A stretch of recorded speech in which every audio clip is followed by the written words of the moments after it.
So I finally broke down and decided to rewatch the Beast Machine series, and since I can't watch any more right now, but I still want to suffer, here's the video review of Optimus Minor. And no, your eyes are not deceiving you. This is yet another Primate Beast Wars Transformer. I have this guy on loan from a buddy who I don't think would mind if I never returned him, but I would. My buddy lost his tail long ago, but we've seen our share of beast formers with tails as weapons. Since the hole for the tail is a standard 5mm slot, I suppose you can put the thruster from Optimus Primal on the back there, and this can fly to the land of useless toys. As far as the ill-defined chimp mode goes, there's not a lot going on. Because of the way he transforms for his robot mode, he has 2 knee joints, but not in a cool way. It's got decent posability for a figure this small, but it's just sorta eh. The design is ugly, and the colors aren't very good, and the face is kinda disgusting and making up. He looks like a little old Asian lady in the middle of a stroke. And it's kind of lame that that's actually his mouth from robot mode. Optimus Minor comes from the last line of Beast Wars, the TransMetal 2 line. As with many of the TransMetals who got played with at all, a lot of his chrome paint is chipped off. But it seems as though the rest of his paint hasn't survived the test of time either.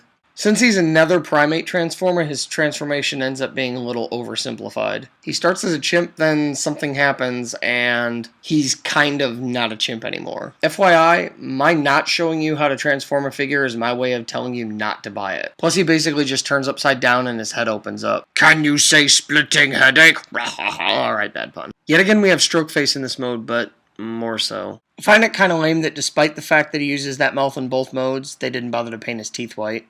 Because of the nature of his transformation, his spark crystal is sideways in both modes. For reasons unknown even to the designers, he has General Grievous' splitting arm disease, but it's a lot less cool.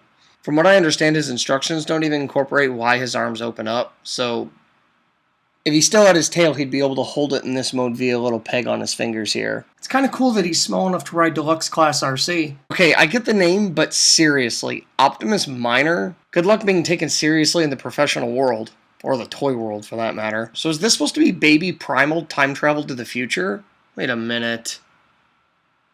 Illegitimate child? Sorry, honey, I had an affair with the maid and accidentally kept her on for 10 years. If this is Optimus Minor, I'm surprised they didn't call Proposterone here Optimus Adult. Wait, Optimus Minor? Oh no. My boy! Ugh. Kinda sucks that Hasbro wasted a lot of its time making these primate transformers. They end up being so ill-defined in their transformations that one mode doesn't look much different from the other. As far as the size goes for the initial idea, I gotta give it a 7. The design is pretty not good, I'll give it a 3. The transformation's pretty awful, and that's definitely a 1. And a negative 1.21 gigawatts for Hasbro counterintuitively making yet another primate transformer. Because 3 Beast Wars Primals weren't enough. Overall, I'll give this thing a 2. It ranks higher than my TransMetal Megatron because it didn't burst into flames when I touched it. This has been the video review for TransMetal 2 Optimus Minor, and thank you for watching.